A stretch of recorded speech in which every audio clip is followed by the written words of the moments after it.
వాళ్ళ దారుల్ని, వాళ్ళ ఆలోచన విధానాన్ని మర్చిపోయారు అందరూ. మేము మర్చిపోలా, గుండెల్లో పెట్టుకున్న దాన్నే వాళ్ళు ముందుకు తీసుకెళ్తా ఉన్నాం.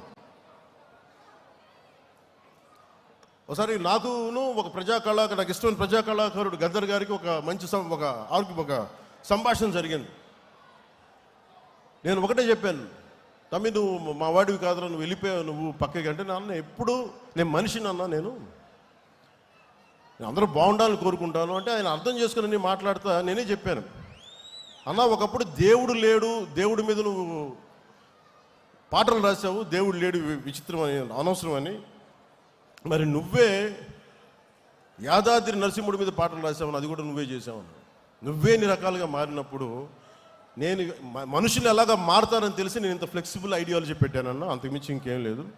నా గుండెల్లో ఎప్పుడు కష్టపడే, నేను తుపాకీ పట్టుకుని నేను నక్సలైట్ కావాల్సిన అవసరం లేదు, ఎర్ర జెండా వేసుకొని నేను మావోయిస్ట్గా మారాల్సిన అవసరం లేదు. నేనేం మాట్లాడానంటే, నేను నా జెండా నేను వేసుకుంటా, నా 7 సిద్ధాంతాలు నేను మాట్లాడతా. ప్రిమిటివ్ వల్నరబుల్ ట్రైబల్ గ్రూప్స్ కోసం డోలీ మోతలు తప్పించే బాధ్యత నేను తీసుకుంటా. వేసాం ఈ రోజున. అంటే దీనికోసం నేను తుపాకులు పట్టుకోలే, దీనికోసం విప్లవాలని పందాన్ని విప్లవ పందాన్ని మనం ఏం చేస్తాం? ప్రజాస్వామ్యంలో ఉన్నప్పుడు హింస పని చేయదు, అది అర్థం చేసుకునే ఉంటాం కదా. నేనేం చేశానంటే, ఇట్స్ అ మిడిల్ పాత్, ఒక మిలిటెంట్ అప్రోచ్ కావాలి. ప్రజాస్వామ్యబద్ధంగా తుపాకీ పట్టుకోకుండా, అక్కడ పట్టుకున్న మన జెండా కర్రే ఆయుధం అవసరమైతే, మన గుండెల్లో ఉన్న మాటే తూట అవ్వాలి. మార్పు ఎందుకు రాదు? ఇందాక మీరు రియా గారి మాట వింటున్నారు, పాలకుల నుంచి వీరమహిళ.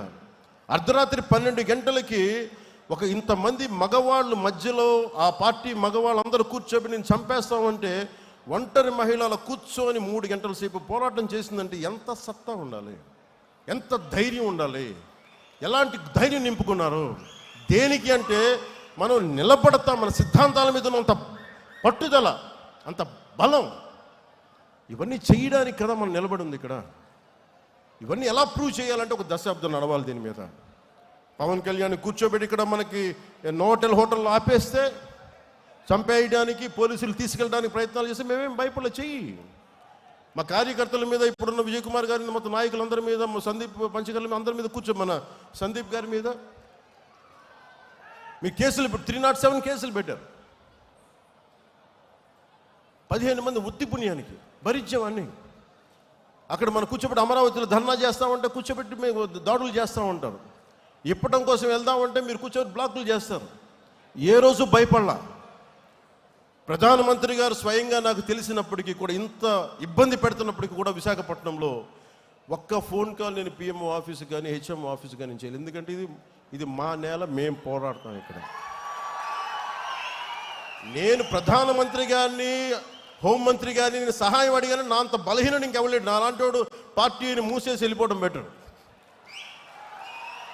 అందుకని నేను బలంగా తీసుకున్నా. ఉంటే ఉంటాం, పోతే పోతాం, చూద్దాం. వీళ్ళు రౌడీలు అంటే, వీళ్ళందరూ గత పార్టీ పాలకులంతా రౌడీలు అంట, చంపేస్తారంట, మీదకి వచ్చేస్తారంట. అంటే నేను ఒకటే అనుకుంటా, మీరు ఎంత, మా వాడు చెప్పాడు ఇందాక, ఎంతమంది వస్తారు రండి, నేను చూస్తాను. ఎంతమంది వస్తారు రండి, నేను ఒక్కనే ఉంటాను రండి. నాలాంటి పిచ్చ మా వాళ్ళందరికీ, మా ఆడపడుచులకి ఉంటుంది, మా జన సైనికులకి ఉంటుంది. రౌడీజం చేయకండి మా దగ్గర, తప్పుందా మేము ఒక సరిదిద్దుకుంటాం. లేదా పాలసీ మాట్లాడతారా, మాట్లాడండి. దౌర్జన్యాలు చేస్తాం, మేము చింపేస్తాం, చంపేస్తామంటే అస్సలు మా ఇన్ని పాత కథలు. మా రక్తం సలసల కాగుతూ ఉంటుంది. మా రక్తం భయపడం, వాటికి క్షేమం కోరుకుంటాం, ప్రజాక్షేమం. భయపడటాలు ఉండవు మా దగ్గర, పోరాటాలే ఉంటాయి. మా ఆడపడుచులు చెప్తా ఉన్నా, నేను మాట్లాడుతూ ఉంటే పేరెంటాలకు వెళ్ళాలి, కానీ పోరాటాలు కూడా చేయాలి. మన సంస్కృతిని పరిరక్షించుకోవాలి. చూశారు కదా, దీపం పట్టుకొని మనం వెళ్ళి కార్తీక మాసంలో ఎలా దీపం వదులుతాం, అలాగే అవసరమైతే కత్తి కూడా పట్టుకోవాలి. అవసరమైతే కత్తి అంటే నా ఉద్దేశంలో నిజం కత్తి కాదు, మాటే కత్తి అనుకోండి.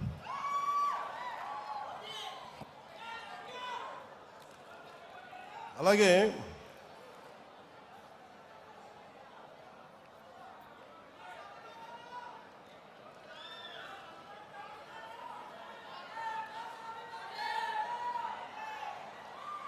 ఇప్పుడు మన ముందున్నది మనం సాధించగలిగి కొంచెం రోడ్ మ్యాప్ మీకు చెప్తాను.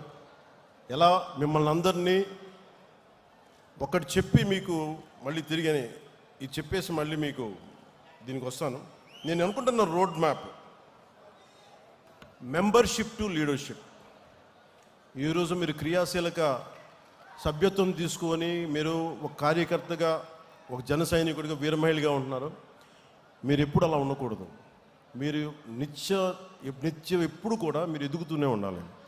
దానికి నేను ఏం చేయాలని ఆలోచిస్తా ఉన్నాను. కింద నుంచి రావాలి నాయకులు అనేవాడు. దానికి నేను ఒక స్ట్రక్చర్డ్ ఫ్రేమ్వర్క్, శివుడి త్రిశూలం, పరమశివుడి త్రిశూలం ఉంటుంది కదా, ధర్మం శక్తి, ధర్మం, రహస్యం, అది ప్రతీక దానికి. అలాగే జనసేన ఇప్పుడు మెంబర్షిప్ కోసం చేయబోతున్నది వెరీ స్ట్రక్చర్డ్ ఫ్రేమ్వర్క్. అలాగే ప్రతి క్రియా సభ్యుడికి గుర్తింపు, నాయకత్వం, భద్రతతోటి ఈ త్రిశూల్ ప్రోగ్రామ్ని మన దసరా తర్వాత స్టార్ట్ చేయబోతున్నాం. అది ఎలా ఉంటుందనేది ఈ కొన్ని ముక్కలు మాట్లాడేసి మీకు తెలియజేస్తాను. ఎందుకంటే ఇది ఇంక మీరు అడగచ్చు ఇప్పుడు దాకా నువ్వు ఎందుకు చేయలేదు అంటే నేను ఒకటే చెప్తాను. ఇందాక మన విజయనగరం నుంచి మన కుర్రోడు వచ్చి, జన సైనికుడు వచ్చి కూర్చోబెట్టి హుషారుగా మాట్లాడేస్తా ఉంటే నేను చెప్పాను, నువ్వు ఇంట్లో బాధ్యతలు నిర్వర్తించిన వాడు పార్టీకి ఏం చేస్తావు? మీ నాన్నగారు 2 ఉద్యోగాలు చేసి కష్టపడతా ఉంటే నువ్వు వచ్చి నా చుట్టూ తిరిగితే నాకు ఆనందం రాదు. నువ్వు ముందు బాగా చదువుకు, బాధ్యతలు నిర్వర్తించు అంటే ఈరోజు 1.5 లక్ష రూపాయలు సంపాదిస్తున్నానన్నా అని అంటే నాకు అప్పుడు ఆనందం అనిపించింది. నాకు ఇప్పుడు యు ఆర్ వెల్కమ్ అంటే ఇవన్నీ ఎందుకు చెప్తున్నానంటే, నాకు ఆషామాషిగా గాలికి తిరిగేవాళ్ళు వద్దు. నాకు మీ పని, politics is not for business, politics is not for business, politics is not for making money. Politics is to do something, to take the next generation from here till the next step, next level. ఇక్కడి నుంచి ఇంకొక స్థాయికి తీసుకెళ్ళాలి. నేను అలాంటి వాళ్ళు కావాలని కోరుకుంటున్నా. మనం ఇదివరకులా అడవుల్లోకి వెళ్ళలేము. కూర్చోబెట్టి కులం రంగు, మతం రంగు కూర్చొని పోరాటాలు చేయాలి. ఎంతకాలం చేస్తాం? కుల పోరాటాలు ఎంతకాలం చేస్తాం? మత పోరాటాలు ఎంతకాలం చేస్తాం? ప్రాంతీయ పోరాటాలు ఎంతకాలం చేస్తాం? కూడుగుడ్డ కావద్దా? ఉద్యోగాలు కావద్దా? ఉద్యోగ భద్రత కావద్దా? నాకు స్కిల్ డెవలప్మెంట్ కావద్దా? మరి దీనికోసం ఎవరు మాట్లాడతారు? మన కులపోడి చేస్తారు. జరుగుద్ది అక్కడెక్కడన్నా? అలా ఎప్పటికీ జరగదు. మాట్లాడితే కూర్చోబెట్టిన కొంతమంది మాట్లాడుతూ ఉంటే నువ్వు కులం గురించి మాట్లాడదాం. అవునా, నేను కులంలో పుట్టాను, ఏం చేయను దానికన్నా? నేను కులం కోసమే ప్రయాణిస్తే కుల నాయకుని అయ్యేవాడిని కదా. నేను కులం కోసం ఒక్కదానికి రాలేదు. నేను సంపూర్ణ మానవాళి కోసం వచ్చాను. జాషువా విశ్వనరుడు అన్న కాన్సెప్ట్ని గుండెల్లో పెట్టుకొని వచ్చాను నేను.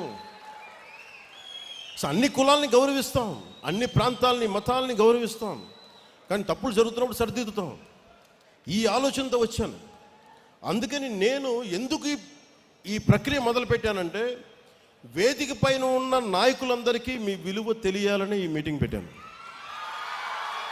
నాకు తెలిసేలాగా, నాయకుల్లో తెలుసు, తెలియని వాళ్ళు ఎవరం కాదు. కానీ ఎంత స్థాయి మీరు గుండెలోని చెప్తే, ఒక ఆడపడుచు 3 ఏళ్ల బిడ్డను తీసుకొని నోవాటెల్ హోటల్ ఇలా కూర్చొని మా అన్న వస్తాడు, మా అన్నకి ఏం కాకూడదంటే, ఒక ఆడబిడ్డ భద్రతను వదిలి వచ్చింది తన అన్న కోసం అని అంటే, అది ఆ రోజు ఏదో మన సినిమా కాదు అది. ఓకే, మీరంతా నా కోసం రండి, మేము ఎదుగుతాం, అలా కాదు. మీరు ఎదగడానికి మేము కష్టపడాలి. అందుకే నేను నడిచి చూపించాం. మన నాయకులకి ఇది అర్థమైతే, మనం ఎంత కష్టపడి మీరందరూ మమ్మల్ని గెలిపించారో మా వాళ్ళందరికీ అర్థమైతే, జనసేన ఒక రోజున, ఇది నా గట్ ఫీలింగ్, నిన్న కూడా చెప్పాను. ఇప్పుడు తమిళనాడు నుంచి వచ్చి మొన్న చాలామంది, ఒక 40,000 మంది 50,000 మంది జాయిన్ అవుతామని చెప్పారు. తమిళనాడు జనాభా 6 కోట్లు 7 కోట్లు ఉంటే నేను చెప్పాను. అలాగే మహారాష్ట్ర నుంచి, లాతూర్ నుంచి, షోలాపూర్ నుంచి వచ్చి జాయిన్ అవుతాను. తెలంగాణలో మనకి ఎలాగ ఉన్నాను. ఒరిస్సా నుంచి, బరంపురం నుంచి వచ్చి మాట్లాడుతూ నేనేం చెప్పానంటే, నేను పుట్టిన ఆంధ్రప్రదేశ్లోనే నేనేం కోరుకోను, నేను పెరిగిన తెలంగాణలో నేనేం కోరుకోను, బాగుండాలని కోరుకుంటాను. కానీ నిలబడాలంటే మీరు పోరాటం చేయాలి. ఈరోజు చూడడానికి మీరు అందరూ చిన్నపిల్లలాగే ఉన్నారు. ఒక 20 ఏళ్ళు, 22 ఏళ్ళు, 25 ఏళ్ళు. కానీ మీరు 20 ఏళ్ల తర్వాత మీరు దృష్టి ఉంది అంటే, ఈరోజు 2000 మేము పుష్కర కాలం పట్టింది నాకు, దాదాపు అంటే 12 సంవత్సరాలు పట్టింది, 10 సంవత్సరాల పైన. దశాబ్దం తర్వాత మనం కూర్చొని నేను ఒక ఇంతమంది ఎమ్మెల్యేలతో వచ్చాం, సర్టన్ అలయన్స్ గవర్నమెంట్ తోటి. అలాంటిది భవిష్యత్తులో మీ కర్ణాటకలో కావచ్చు, తమిళనాడులో కావచ్చు, లేదంటే ఒరిస్సాలో కావచ్చు, మహారాష్ట్రలో కావచ్చు, మీరు తెలంగాణలో కావచ్చు, మీరు వెళ్ళాలి అంటే మీరు పోరాటం మీరు చేయాలి.